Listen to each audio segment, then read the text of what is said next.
আসসালামু আলাইকুম গাইস, তোমরা কেমন আছো? আশা রাখি তোমরা অনেক অনেক ভালো আছো। আজকে হলো পবিত্র জুমার দিন, তাই গাও গোসল দিয়ে গেতেছি নামাজ পড়বেন নিগে। আর ফাইনালি আমরা মসজিদ ঘরে এসে পাইলাম। আমরা যতটুক পারি অতটুক দান করে মসজিদ ঘরের ভিতরে আসলাম। আর আমি সুন্দর করে ওযু বানাই যেমন নামাজ পড়বেন নিগে। আর আপনারা সবাই জানেন যে মসজিদ ঘরে ভিডিও বানানো নোট এলাও, তাই নামাজ শেষ করে এসে বসে পড়লাম।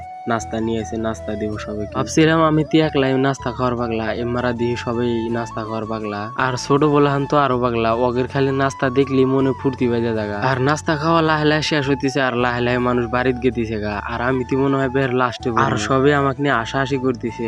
আধা মানুষের খাওয়া গেছে গা, তা আমার মস্তির খাওয়া নাই। সবের লাস্টে বললি এটাই বেজাল, দরজা বন্ধ করে দিয়ে বাড়ি যাওয়া লাগে। আর আমার খাইতে এলে লেট হয়েছে, তাই ওরা সবে আমার জন্য দেরি করছে। আর নামাজ পড়লে একরকম ভালোই লাগে, সবের সাথে মেলা মেশা হওয়া। আজকের ব্লগ এখানে শেষ। কোন পার্টটা ভালো লাগছে কমেন্ট করবেন। আর আমার চ্যানেলে এরকম ভালো ভালো ভিডিও আসবো, সাবস্ক্রাইব করবেন।